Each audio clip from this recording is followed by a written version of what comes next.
All right. Well, hello, everybody. Welcome to Plausible Deniability AMX. We have a special guest with us this week. We have Ted Brown, who is running for the U.S. Senate in Texas.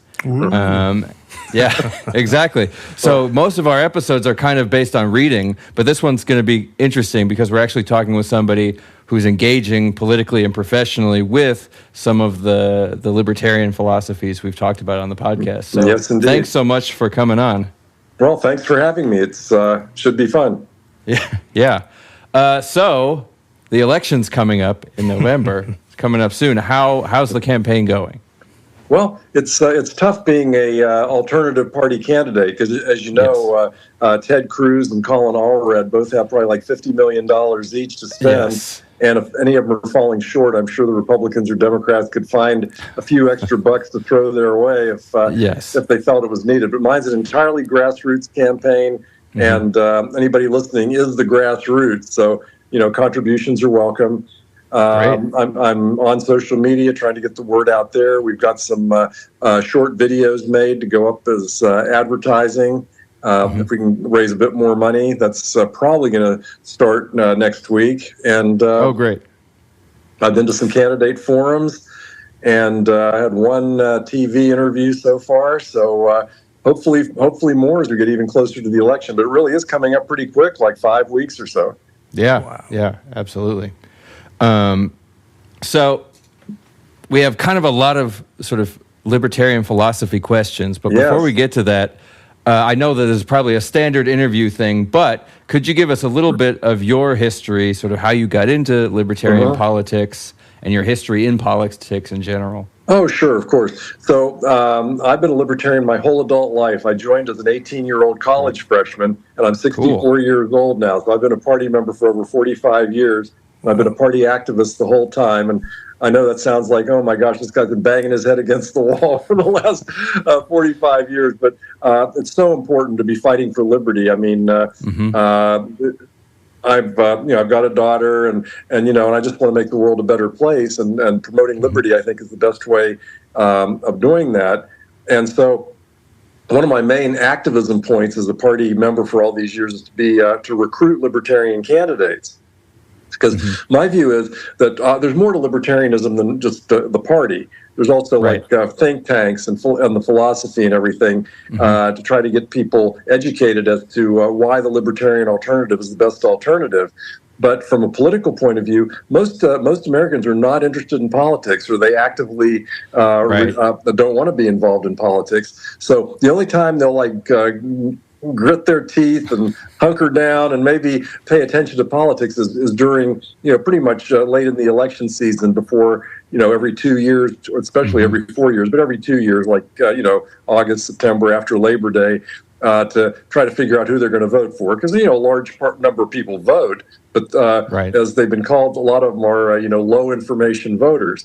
There's not a lot of high information voters. So if we're going to even get any remote chance of getting the libertarian view out there, it's got to be during elections. So that's why we need as many libertarians running for office as possible. And I've recruited hundreds and hundreds of candidates over the years.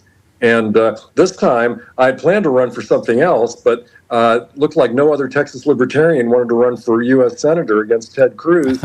And that's the second biggest race in the country after president, really. So we have to have a libertarian candidate. There's the play on the name, like Ted Brown versus Ted Cruz, like the better Ted, Bill of Rights Ted versus loss of rights Ted, that sort of thing. Oh, nice. That's a good one. Yeah, let's do it. It's been fun. I I certainly enjoy talking about the issues, and Cruz is a big hypocrite, so he certainly deserves a bit of a challenge. And then Colin Allred's like the standard Democrat, follows the leadership and all that. So I just want to show there's an alternative, and to hope to convince some people. I don't know how many. How many I'll convince, but hopefully that there is an alternative, and people need to check that out, because almost every other country has multiple political parties in their national legislative bodies, and the U.S. is one of the only ones that does. In fact, probably the only one that doesn't. Even Britain, who has our system kind of for elections, the winner first past the post kind of elections. has several parties in the British House of Commons. So we're the only ones. They're trying to cram everybody in the country into these two parties, and it's not the case. There's several. We should have several parties, and that's what I want people to declare their independence and vote Libertarian. They don't have to vote for Democrats and Republicans, but they feel obligated to. But got to tell them otherwise.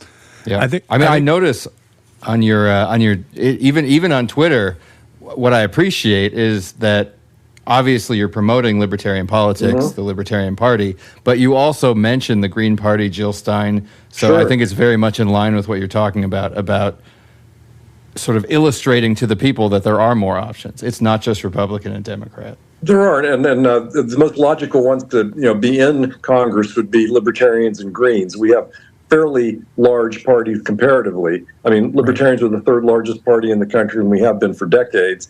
And the Greens have done pretty well here and there as well. And they're probably better known than we are just by their name. But there's plenty of people that would love to see both of these parties in the Congress, and unfortunately it's very hard to get there. So I think that's all great, and it was very interesting hearing that you say that you started off basically as libertarian when you were 18. I was trying to do the math, so sorry. You did tell us how old you were, so I guess born 1960 thereabouts. So it would have been like 1978 that you joined the Libertarian Party. Yeah, 78, 79 during my freshman year. So, I thought I was a liberal Democrat. Everybody in my family is a Democrat. But my views weren't quite exactly like the Democrats. So I was actually reading Progressive Magazine, of all things, and there was an article about the Libertarian Party, and it wasn't very favorable, but it was completely accurate. And I said, wait a minute, this kind of sounds like what I believe. So I sent away for the literature and the platform and all that. And I said, wow, I agree with almost all of this. So I immediately joined up, started a student group, and the rest is history. So that's one of the books we read on here was Democracy, the God That Failed by the, maybe you're probably familiar, Hans Hermann Hoppe. He's quite a provocative character, I hear. And he has this interesting part in it where he's talking about what he perceives to be sort of the origin of libertarianism, and it makes sense in here. He's saying the term libertarianism, as employed here, 20th century phenomenon, liberalism, and even older natural philosophy. These are where it derives. But he's putting at it is a product of modern Enlightenment rationalism, culminating in the work of Murray Rothbard, the fountainhead of the modern libertarian movement, and in particular his Ethics of Liberty. And it says Libertarianism is a rational system of ethics. Do you agree with that? I mean, is that how you sort of approach it? Because that's the thing is reading Hoppe. I'll get into what I am, but reading Hoppe definitely made me realize how much sort of diversity there is in libertarian thought, and whereas he's an anarcho-capitalist, and he's definitely, it seems, very much an idealist of the principles are the principles, and you can't really stray from that. And I know there's Walter Block has different opinions, and there's these riffs. So I guess I'm kind of curious where you are at, I guess, philosophically, and do you subscribe to more of the Murray Rothbard way of things, or maybe I don't know, do you look at things even like that, I guess?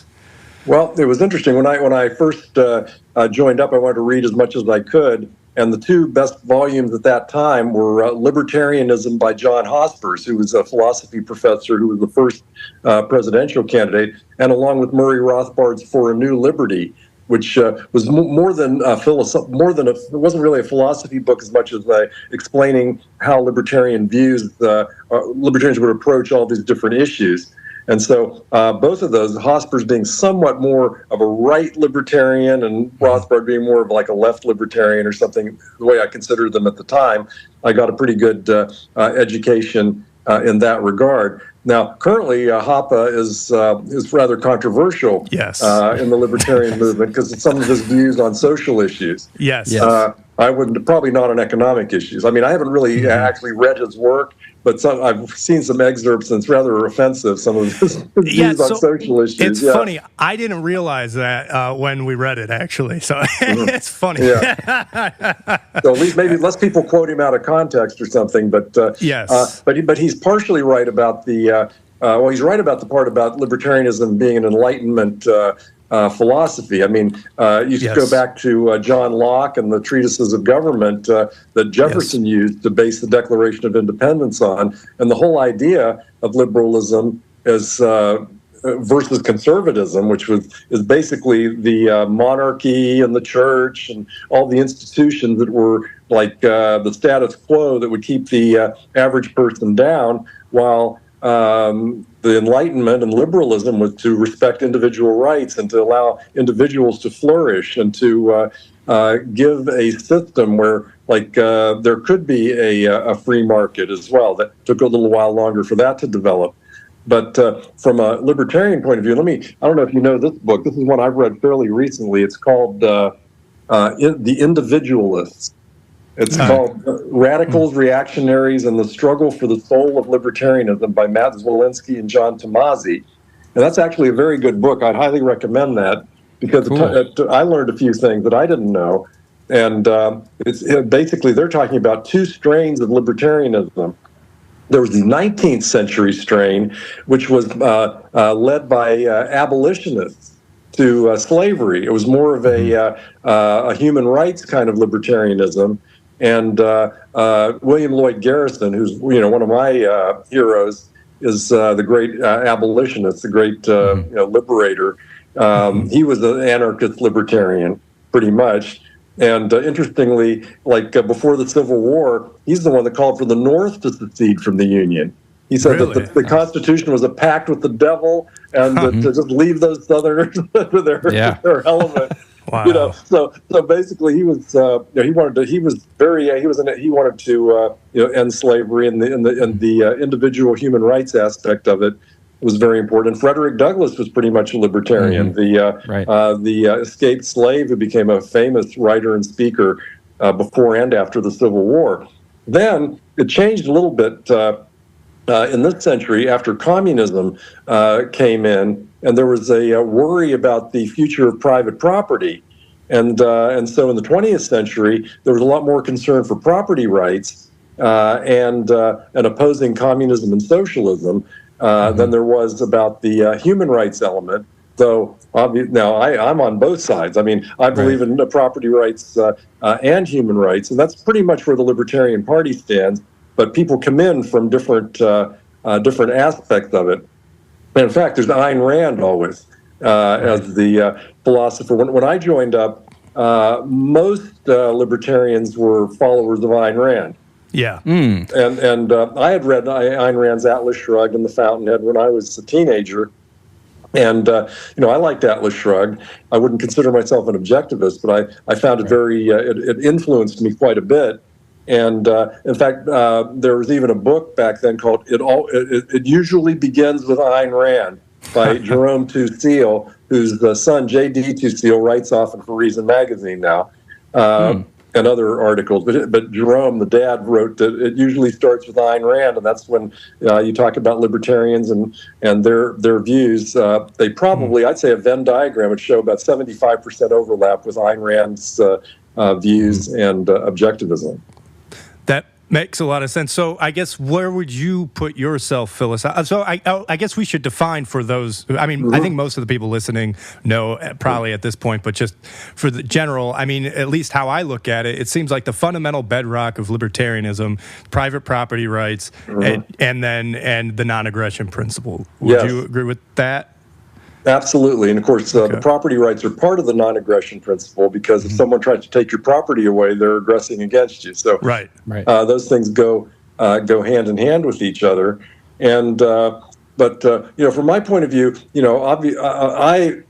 my internal view is that I am most concerned and I get most fired up about people who are individuals just are being abused by government.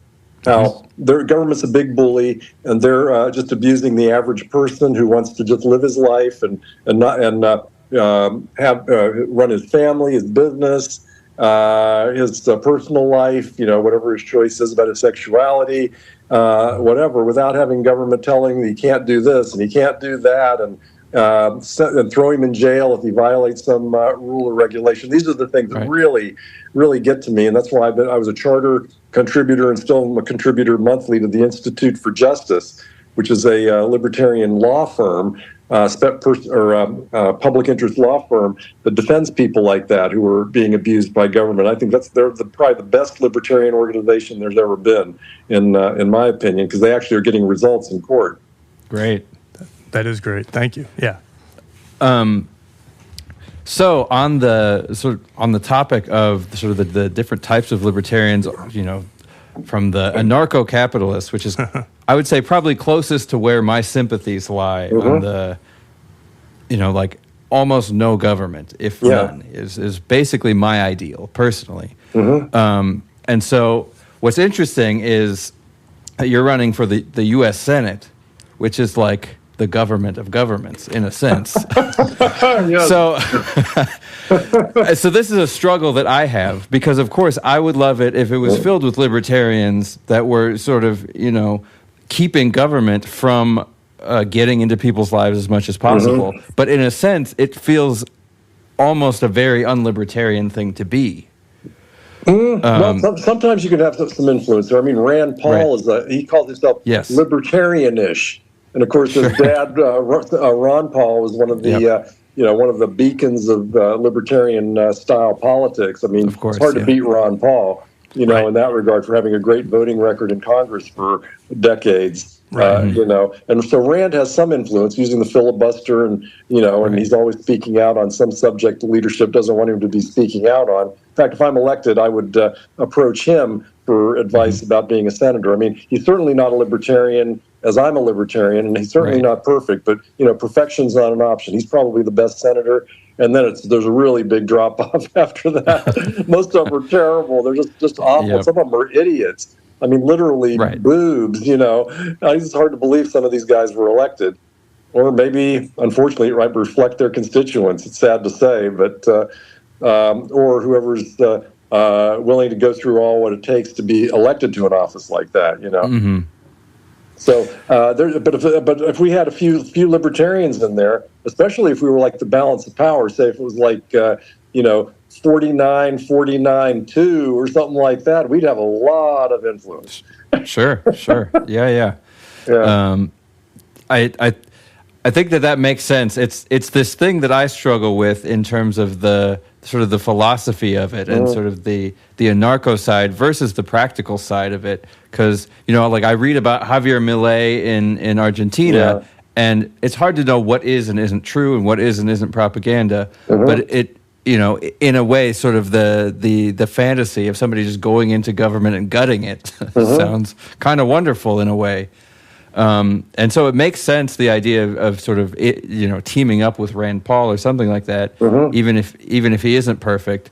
But where do you see, with you in the Senate, the strength? What could you do in service of promoting libertarian values in the Senate? Well, it would be great to be able to positively, influence legislation or to write legislation. That'd be kind of difficult.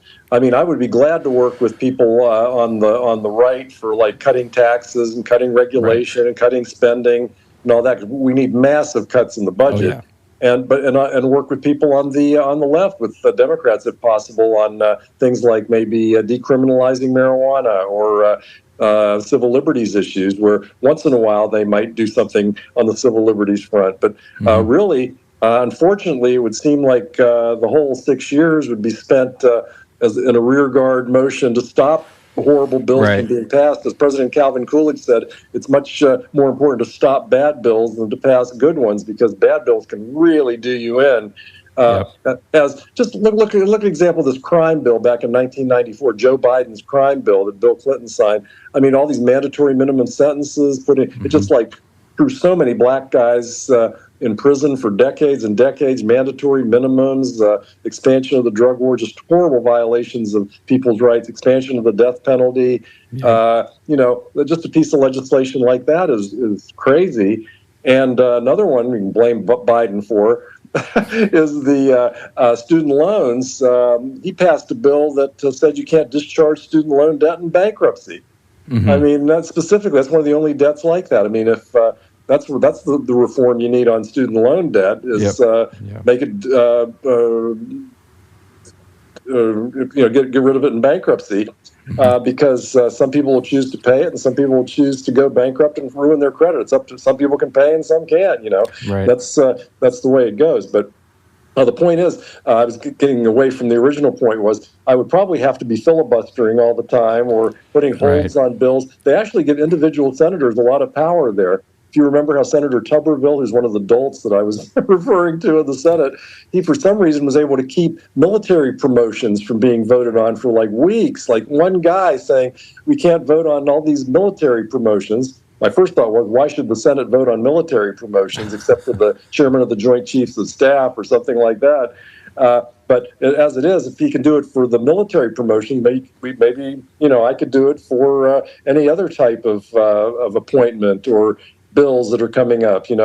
Anything for Texas, for example, the senator from the state has a big influence of like who's appointed as a U.S. attorney or who's appointed as a judge or things like that, right. And just try to throw a monkey wrench into the proceedings to try to stop them from passing terrible bills, and certainly be there to debate against terrible bills, because often it's like a complete echo chamber of statism. I mean, that's one of the problems we have there.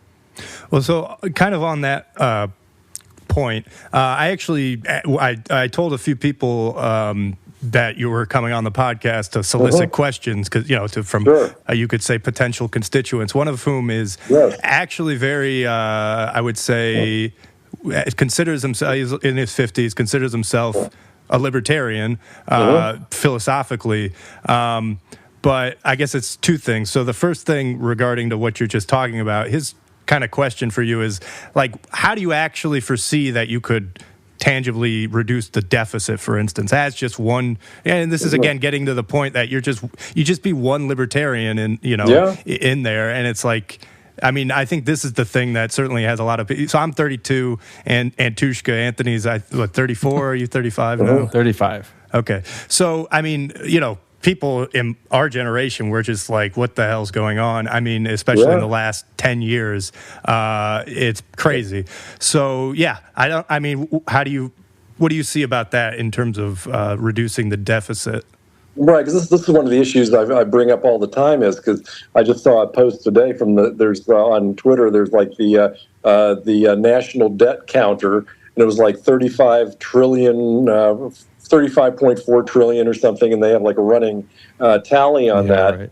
And that's why, I mean, the only reason that goes up is because of deficit spending. I mean, every unbalanced budget is added to the national debt, and it's like $3 billion a day right now is being added to the national debt, because they're just so spending beyond their means. I mean, if you ask this question of someone on the left wing, Democrats or Greens or something, they might say, well, raise taxes to make up the difference. But that would be a disaster right there. People are already paying too much in the way of taxes. Right. The way to deal, and also besides driving the national debt, that's what leads to inflation, because, and nobody wants to talk about that, that in order to pay for these deficits, because where does the money come from if you don't have it, if it's not coming in as revenues? How are these checks still being written? And it's because they're just, the Federal Reserve is just creating a ledger entry saying, there's money. They don't even print money anymore. They just make a ledger entry for it, Right. So here it is. There's all the money. So the only way to we can, I don't see any way to reduce the national debt, but we can stop it from increasing, and that requires balanced budget. And it can happen. There was actually a balanced budget for a couple of years, just 25 years ago. There were a couple of balanced budget years, and but require massive budget cuts, and no one has the will to do that in Washington. It's like it has to be cut massively across the board, every department, every agency, every program. From the military down to down to whatever welfare programs there are. My preference is to start with crony capitalists and subsidies to big business and all that, but that's just one of many things. Everything has to be cut. You just can't. Nobody can be no one can be unscathed, and every one of these programs has a big constituency in Washington. That's why no one can ever cut anything. It's just terrible. The influence over all the politicians from the people who are stakeholders in all these programs. Well, so I a few things on that. First off, I think it was interesting that you said it can't be reduced. Do you really believe that? It would be very difficult. I mean, if we'd have to at least get to the point where we're not increasing it. You can't. Of course. Yeah, Yes. you have to start with that point. Now, if you got to that point, maybe. If we actually, I'm so worried about getting to that point. Let's overcome one hurdle first, Sure. before you get to the next one. I mean, there are some libertarians that want to repudiate the national debt, which means, forget it.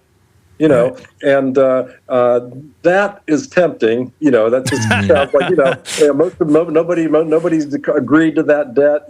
Kid born today somewhere in South Dakota has $104,000 worth of debt while he's sliding out of the womb. There, it's like he didn't agree to any of that. No. And so there is temptation to repudiate the national debt, but that would really wreck the world economy. Probably it's just whether it truly should. The perception of that from all the markets would be crazy. I mean, that just would be a problem. Now, interestingly, at the Federal Reserve, they would say, well, you shouldn't worry about the deficit like that or the debt because we owe it to ourselves. They say. Right. And what's interesting is that's partially true. That's partially true, which is really funny because when they create these ledger entries for new money, they're actually buying bonds kind of with it to pay for Social Security and other unfunded liabilities of the U.S. government. So they kind of owe that money to ourselves, meaning federal worker pensions, Social Security recipients, and people like that. So which is funny is because if that's the case, they could just instead of repudiating it, we could just say, let's just suspend the payment of interest. Right.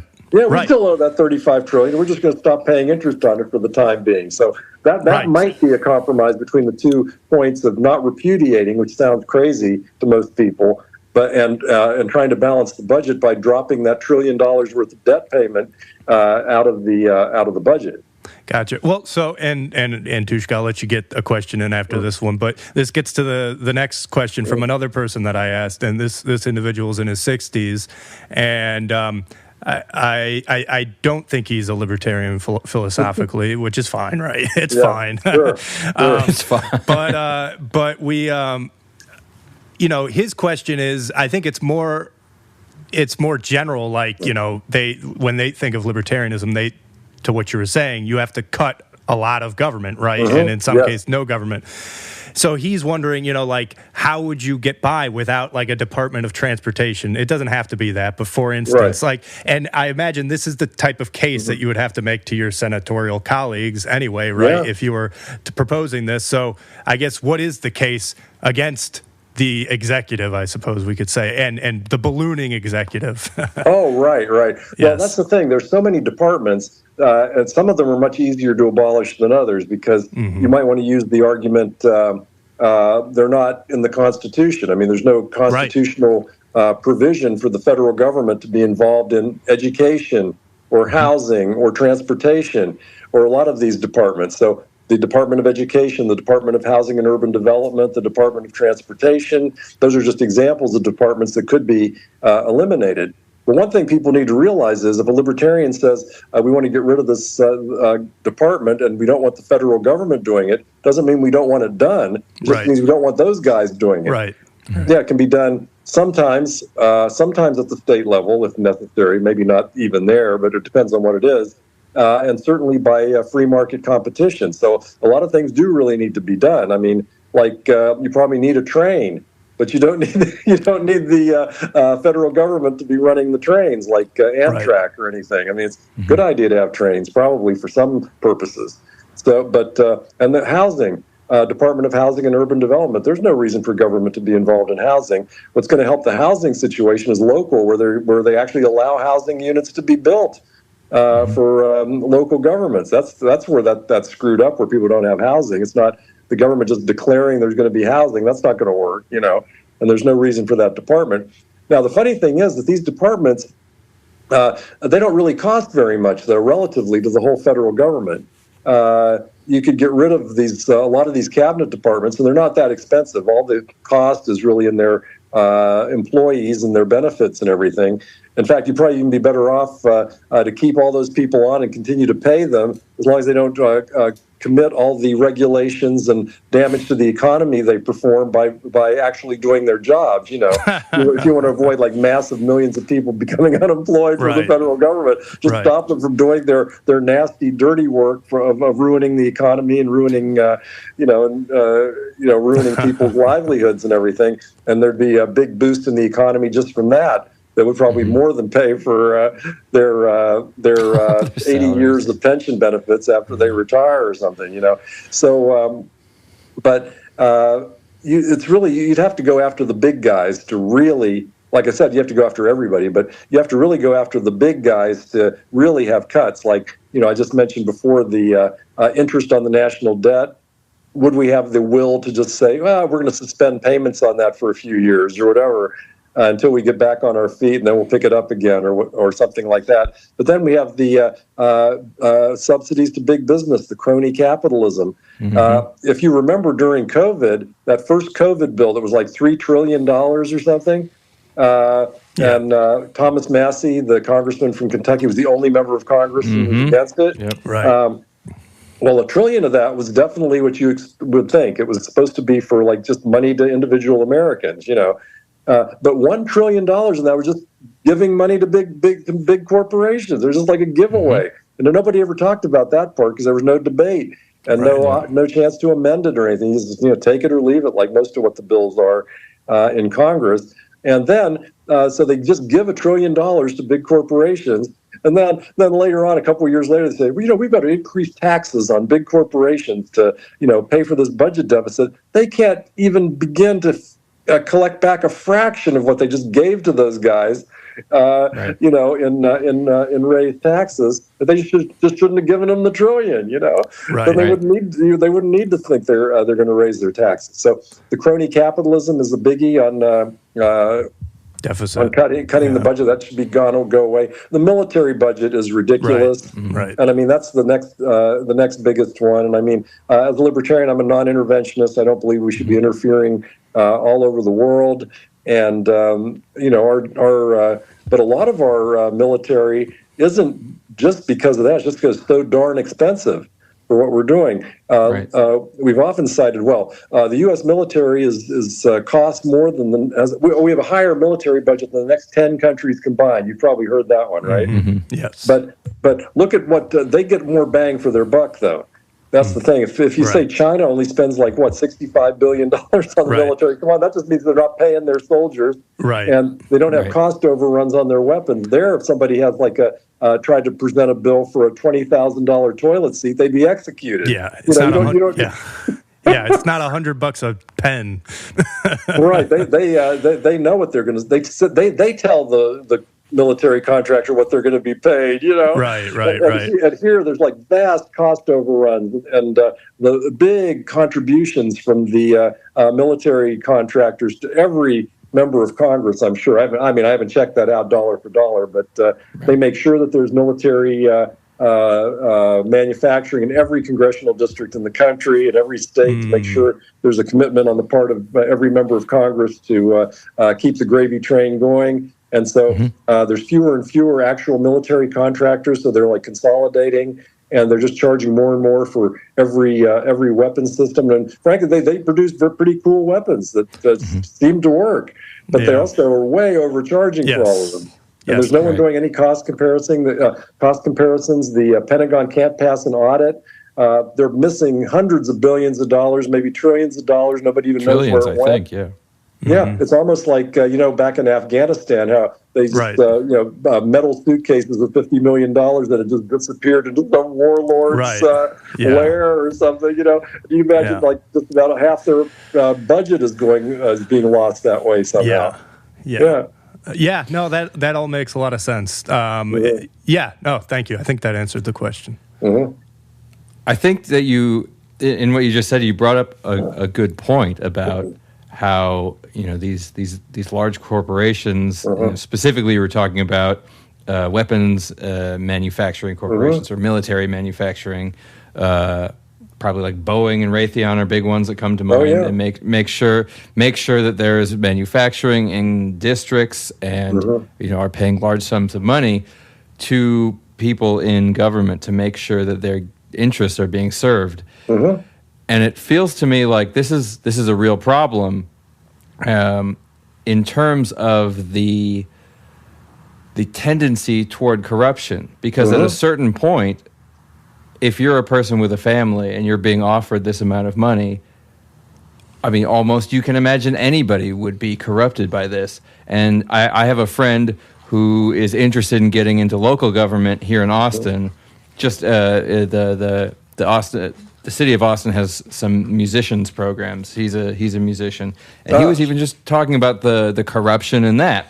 And it's tough. I don't want to say specifically who, but things like people on the board giving themselves grants and things like that.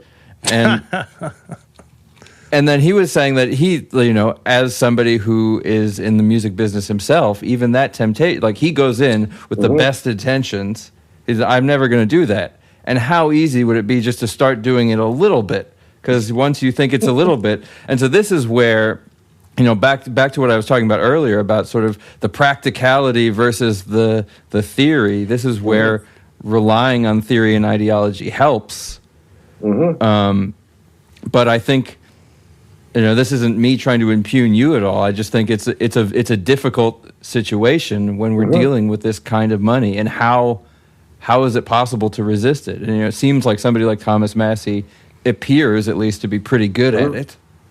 Yeah. Well, part of it is, in some cases, half of these members of Congress are multimillionaires. Right. So they don't really have to be on the take. But some of them, became multimillionaires while they were in office. So there's some question about how that happened. And some people wonder about Nancy Pelosi. I think she was pretty well-to-do to begin with, but she's really gotten rich in office. And there's somebody that's created an app to track her stock purchases and to give people that information so they could buy the same stocks. That's fun. Because these guys have insider knowledge. My favorite one was former Senator Kelly Loeffler of Georgia, whose husband was head of the New York Stock Exchange, and she heard some of the early hearings about COVID on one of the health committees or whatever she served on in the Senate, and she realized that there were going to be quarantines and things like that, and so she bought up a fortune in stock in Zoom.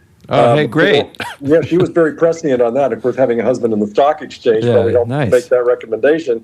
And so she made a fortune in Zoom, but she had that insider knowledge that something was going to happen about COVID, and that's on all kinds of regulatory issues where these senators and congressmen have insider knowledge, and they shouldn't be allowed to trade stocks or have all their investments in a blind trust or something like that while they're in office, because that is a pure chance for corruption right there. They might be making decisions based on how it affects their bottom line, and most people would probably. Right. So what, a conversation I get into a lot is people, talking about something like limiting Congress's ability to buy stocks or something like that is an infringement on their rights or something. And my argument is usually that when somebody is acting in the capacity of a government official, individual rights don't exist in the same way. If a police officer does not have the same type of free speech as a police officer as they do when they're not acting as an arm of the state. Right. Yeah. It kind of seems that way. And of course, it manifests itself in different ways where that might not sound very good. Like, say, for example, with the example of the police officer, if he can't speak up against, say, corruption within the police department, then because he's going to get fired for that speaking up, then that might not be a good thing. Maybe he should, his First Amendment rights should be protected in that regard. But when we're talking about the senators, it's not like they should be forbidden to own stocks, but they shouldn't be able to trade the stocks themselves and know what their trust account is doing. That sort of thing. They shouldn't know what stocks they have. In other words. They shouldn't be denied their potential investments, but they just shouldn't have that you'd be able to use insider knowledge to make those investments themselves. I really wouldn't limit them, totally. It's just the method of how that would be done. Yeah, because obviously, I believe everybody has the right to, free speech and, free market activities and all that. But we just have to discourage any kind of, corruption and dishonesty and everything. So what would be some techniques that you think, or some specific regulations that you think would do a lot of work in terms of limiting corruption within legislative bodies? I mean, specifically, you would be involved in the federal legislative body. Mm-hmm. Right. Well, a lot of this is because of all that the federal government does. I mean, why in the world would anybody contribute to a politician unless they can get something out of it? You know, any major amount. Because, say, for example, if there's certain reasons why people contribute, they either want some subsidies, from the federal government, say, and some people really make a big profit off of their relatively small contributions. Like dairy farmers years ago was considered one of the best ones. They didn't contribute all that much to all these members of Congress, but they got billions of dollars of price supports for their dairy products. So they wouldn't contribute. They wouldn't even look at a politician if they weren't getting, they wouldn't give a single contribution if they weren't getting subsidies from the government. And then there's the other side, where people are trying to pay off politicians to leave them alone.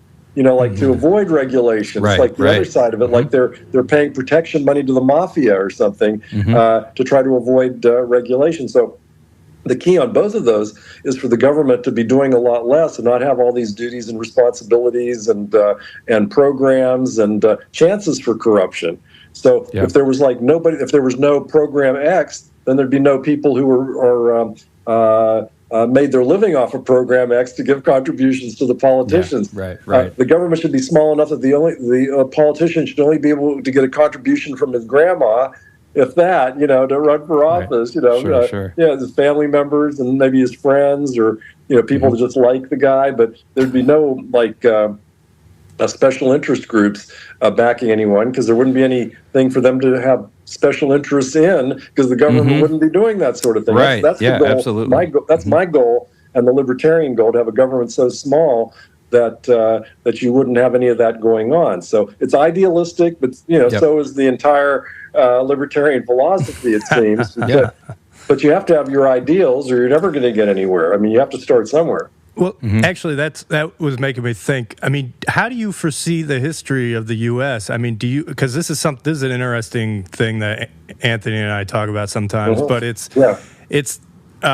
we debate sometimes, but it does feel like the U.S.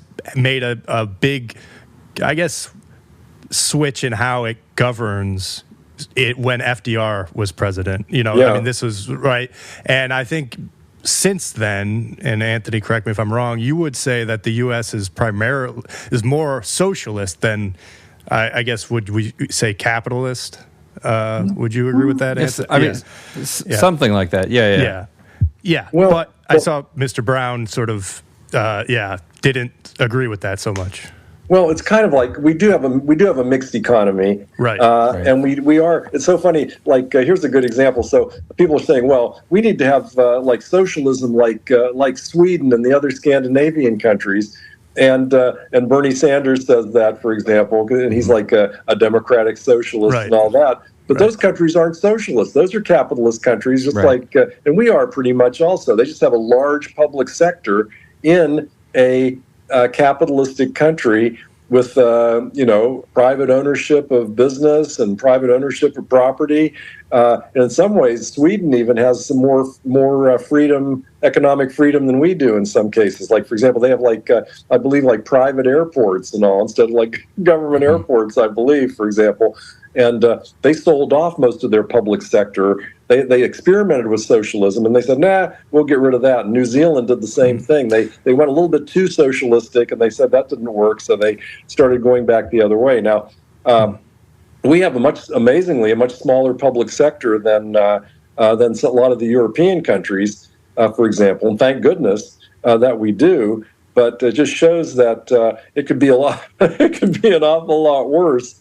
I think we are a capitalistic country mostly, but it's a mixed economy with a big public sector and a lot of government programs. So, I mean, that's how I look at it too. But it does get into this point, and another books that we read was James Burnham's Machiavellians, The Defenders of Freedom. And it talks about basically the Machiavellians are like people like Michel. They're political theorists, basically Italian, most of them. Machiavelli, of course. And what they all did in common was they basically looked at things objectively. And one of these guys, he had this theory called the iron law of oligarchy, and it feels like basically the idea that every system goes into oligarchy if enough time basically passes, and it feels like that's essentially what's happened since FDR, is that we've got a really entrenched oligarchy, and this is where it's like, I wonder if the libertarian philosophy can break up the oligarchy, because there's also theories about, like, you need a monarch to break up an oligarch, and then you need a democracy to break up a monarchy, and so yeah, I mean, do you because this is getting back to the whole, you'd be one libertarian in the Senate, so what can you do? And I'm not, again, like I'm much more I think likely to vote for you than the others, but this is the other question that the 50-year-old libertarian guy said was, it's just when you're thinking about like Ted Cruz versus just somebody, and you just want to get rid of Ted Cruz, you're going to go with the person that can beat Ted Cruz. So it's this question of I guess. I mean, how do you even generate? I don't know what my question is. I guess it's how do you even generate the momentum to even get up there? How do you beat a system that is incentivized for strategic voting? Yes, an oligarchy. How do you beat an oligarchy? That's a really big problem, guys. Yes. I mean, Sorry. That's a really big problem. I mean, I found, I've run for office many, many times over the years, and it's very difficult to break through and even get anybody to, get an article about you written in the newspaper, let alone get people to vote for you. It really turns out very much of the time just to be a protest vote, and I'll take it. I'll take a protest vote because there's plenty to protest. Right. And I've cast, I cast my own protest vote also. If there wasn't a libertarian running, I'm just going to vote against the incumbent pretty much all the time, almost all the time. Just to say, hey, just throw the bums out. And if someone's unopposed, I just don't vote in that office. I'm not going to vote for somebody who doesn't have an opponent or something. But as for the oligarchy, no, it's very difficult. Those guys have the money. They have the power. They can ruin people. They can do. There's a lot of things they can do to you. I mean, I would be kind of worried for my safety, maybe, if I got elected. My wife says, you've got to be worried about your safety here. Even now, as a candidate, if people think, oh, you're going to be a quote unquote spoiler and keep Ted Cruz from being elected or something. Like the difference. Allred wins by 1 point, and I have 2% or something. They say that Brown's responsible for this leftist scourge being elected to the Senate or something. Right. And but the thing is, though, that's just I don't own anyone's vote. They don't own anyone's vote. Right. I mean, that's assuming that everybody would vote for me would vote for Ted Cruz, and that's not at all assumed. There's a lot of people would vote for me because they don't like Ted Cruz, and they might not vote at all. That's the thing. In fact, they've shown in other elections, they've done some polling, and they say to people who vote Libertarian, who would you vote for if there was no Libertarian running? And it's a third, and a third, mostly. A third Republican, a third Democrat, and a third won't even vote. Right. So there's no guarantees that those votes would have gone to Cruz. It would just be like some convenient excuse where he could say to his supporters, well, I would have gone in there if it wasn't for that damn Libertarian, Right. In reality, he was just a bad candidate, and someone just didn't have the common touch to appeal to the voters and everything. So yeah. Well, and so it was a tough question. I think you answered it as best as possible because, I mean, the answer is there. We don't really know, right? But I mean, that's my big issue too. Is it's like, how do you break against I guess you could say the routine of just voting for the D or the R, right? Because that's really what you're going up against. Yeah, I don't know either. But I guess I am a little bit hopeful because it does seem when I talk to people our age. I think most of them would probably say that they were Democratic Socialists because of the Bernie wave, 8 years ago. But honestly, I think if they searched they're probably more libertarian. Like a lot of people are more libertarian than they realize. So I think you have a lot of potential constituents out there. But I agree, it's about getting the word out. I guess that's kind of what we're doing or trying to do as well.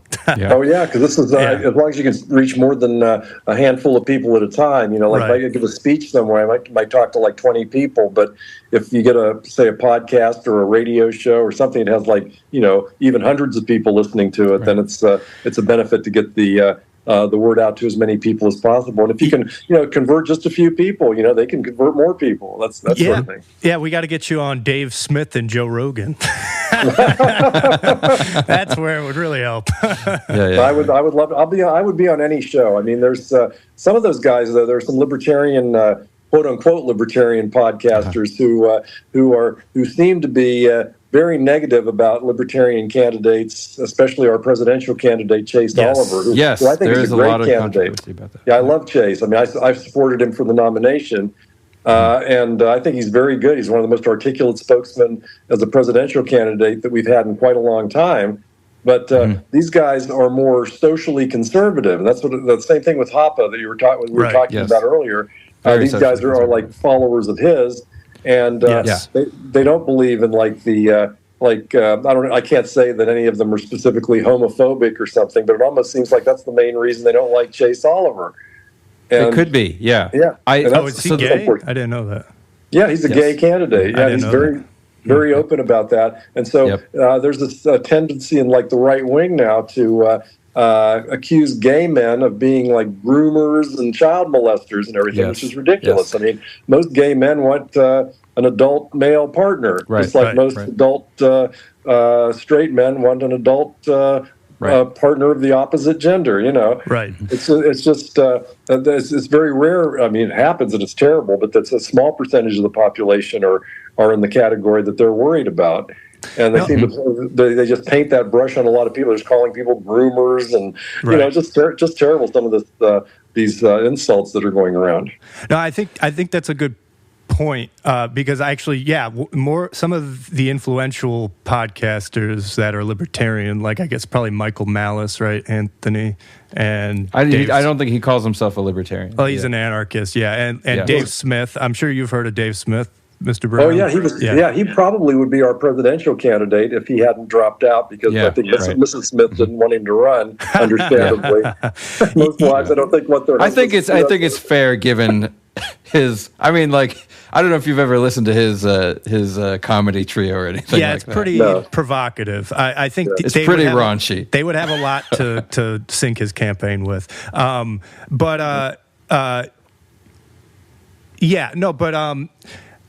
I lost my train of thought. Sorry. Yeah. Okay. Well, and I guess we will maybe keep you for another few minutes. We'll go an hour if that's okay with you. Sure, that's fine. Thank you. This has been great. Yeah. On the point you just made, the sort of rift in the Libertarian Party, I find myself having sympathy for both sides in terms of the hardline Hoppe theoretical perspective. Makes sense to me, not because I hate gay people or don't want gay people to get married. It's actually in line with what you were talking about before, about with a sort of a libertarian perspective, keeping government from getting into all of the places government shouldn't get into. It also doesn't really matter anymore, other than at the social level, and it goes back to individuals having to deal with their disputes among themselves, rather than the government trying to regulate individual dispute out of existence or something. The right of like exclusion, I think. Well, right, exactly. You do have that. You do have that, and you should have that. I mean, like just with your friends and everything, you can associate with whoever you want to. But and Hoppe writes about that a lot, about how forced integration essentially is, one of the greatest evils that has happened because of democracy. I'm not saying that I specifically agree with that perspective, but I'm at least sympathetic to how probing of a question that is. And this is what I think, what I hear, I listen to Dave Smith, I enjoy Dave Smith's podcast, and one criticism he has of a lot of mainstream libertarian candidates is that they kind of come off as sort of generally moderate, and there are already moderate Republicans or moderate Democrats. And so if the libertarians are to win, they need to sort of speak libertarianism as extreme as it possibly can be. So instead of arguing that, taxes should be lowered, argue that taxation is wrong on all accounts and there should be no taxation or and something it's like theft that. And Yeah, sure. Right. Well, he's right from the point of view is that we shouldn't hide what our Right. viewpoint is. In fact, the guy that really is in that category is Jacob Hornberger from the Right. Future of Freedom Yes. Foundation, who ran for the presidential nomination. Now, that's a guy, if you wanted to have a seminar on libertarian philosophy, he's the guy to give you the seminar. He knows it cold. He's written half of it himself. He's been around for a long, long time. But he doesn't make all that good of a candidate because he scares people. That's Right. the thing. You can't really scare the voters. You have to be able to express libertarian views in a kinder, gentler way, shall we say? And knowing that you can't get to that stage, like let's abolish all taxes. I'll say I'm opposed to the federal income tax because it is theft, and it's probably the most intrusive tax because you have to provide all this data about yourself to even file the taxes. But to say that we're going to immediately abolish all taxation, that would be like an anarchist position. And there are roles for very tiny role for government. And I have to grudgingly say, because I would be an anarchist probably if I could be, I just would think that would be dangerous because unless the whole world was anarchist, shall we say? Thank you. That's exactly the point. So he's an anarchist. We get in the debates about anarchy all the time. Yeah. That's always the point I make. Thank you.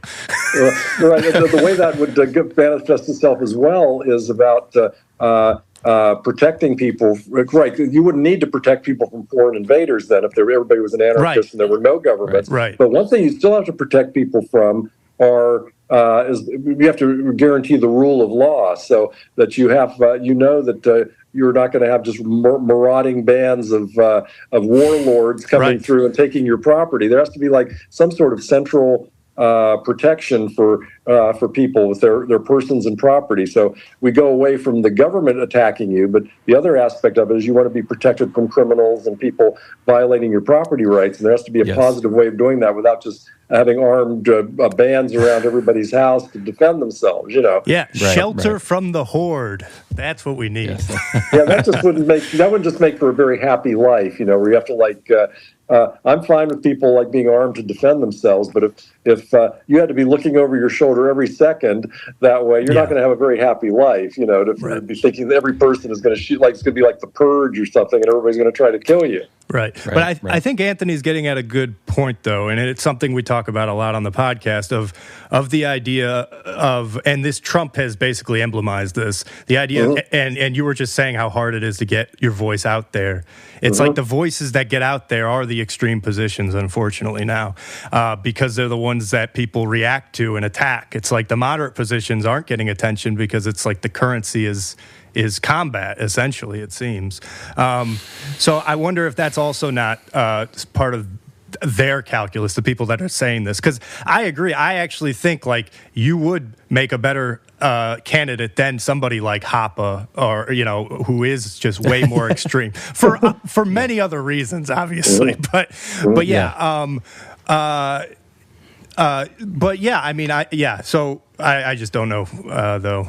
I think that, it's just something that I think we're all trying to deal with is that. But yeah, anyway, sorry. Yeah. Do you have any other questions for him? I guess, my last question is sort of the flip side of it now. As a libertarian candidate, where do you see the role of government being?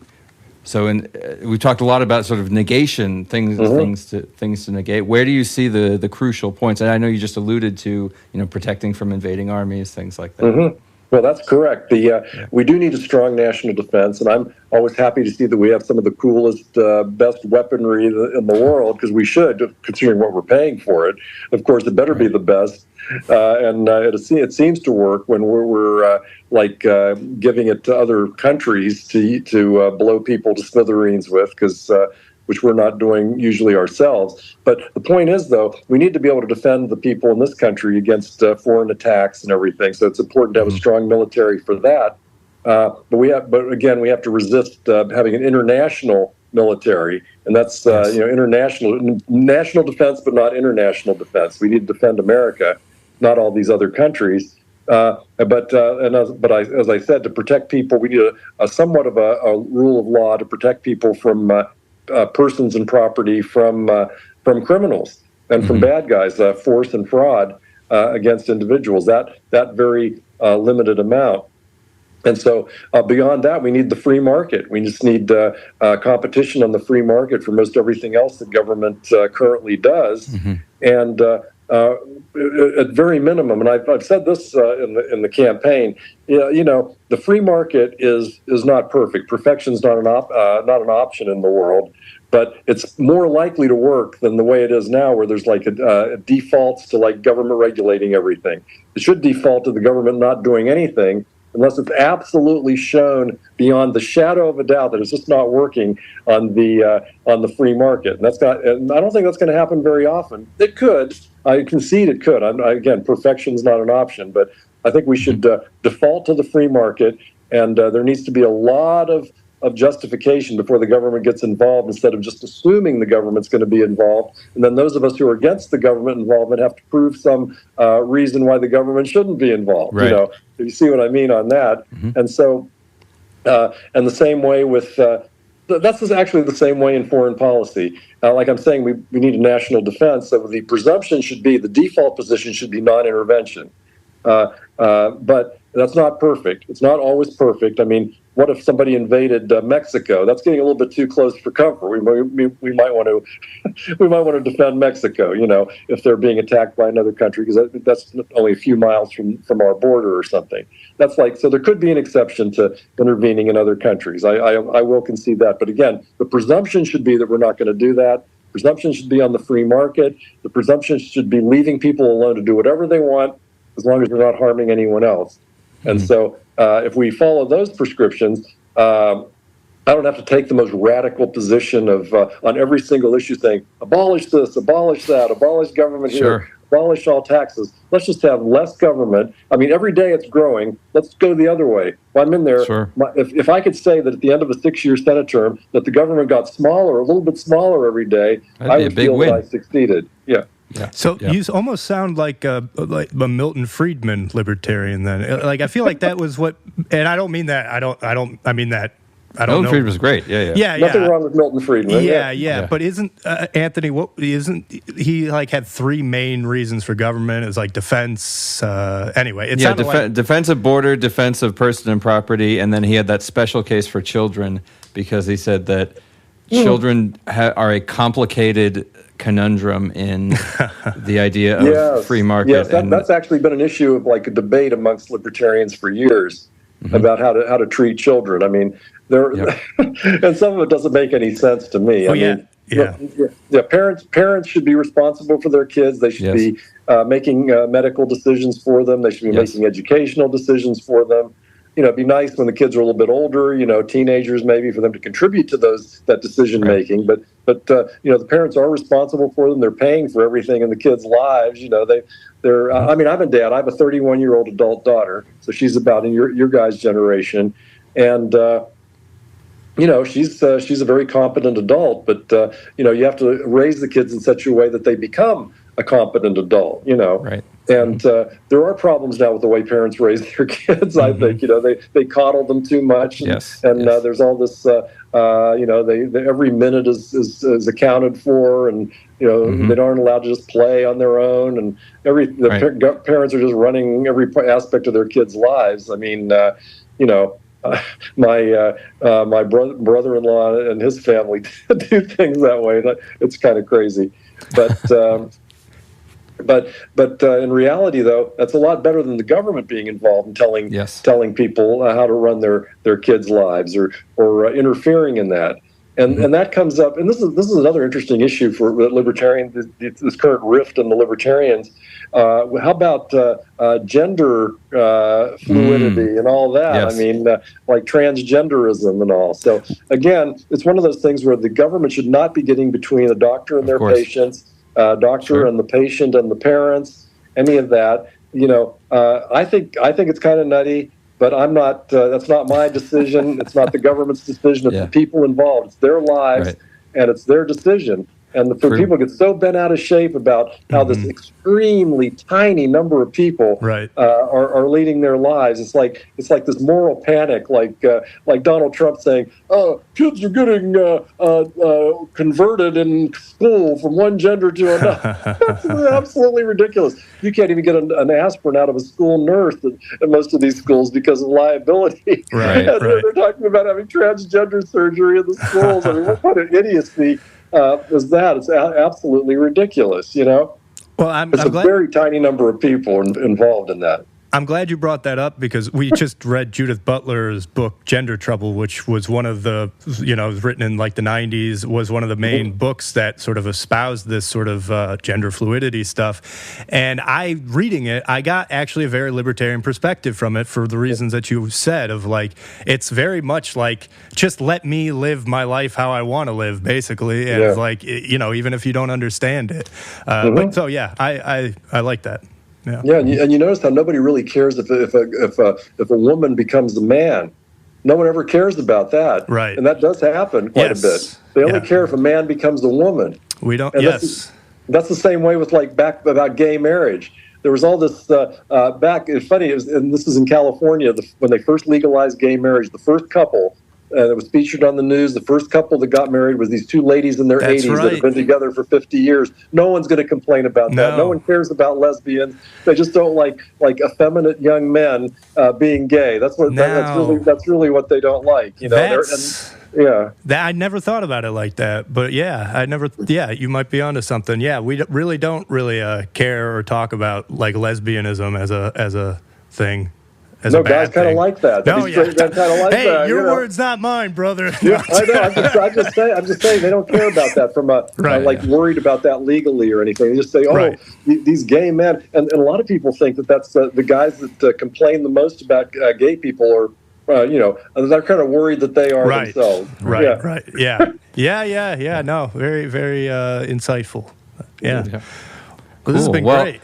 Yeah, thanks for coming on and talking with us about all this stuff. This is Ted Brown running for the U.S. Senate. Everybody should go vote for him. Yes. There's a sign in my neighborhood. There's a Ted Brown sign in my neighborhood. It's the one you can see behind me. Well, your audience, but you can see one of those sign behind me there.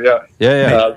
The better Ted. Yeah. If I have your permission, maybe I'll use that screenshot as the thumbnail for the YouTube video. Is that okay? Sure. Well, like what you're seeing right now. Yeah, something like that. Yeah. Maybe I'll do that. Cool. All right. Sweet. Okay. All right. Well, if either of you gentlemen want to sign, I'd be glad to send one to you. Oh, yeah, cool. Yeah, I'll take one. I'll email you my address. Oh, wait, I don't have a lawn. What the hell am I thinking? Yeah, it's me too. I have an apartment. You guys don't have a lawn yet. I'm a feudal serf millennial. How about if you have a balcony hanging over a balcony that people can see from I do have a balcony. Yeah, okay, we could do that. I'll email you. Yeah, or we'll email. Yeah. Cool. All right, well, thank you so much. Thanks. Yeah, thank you. Appreciate it. Thanks for having me on. See you, everybody.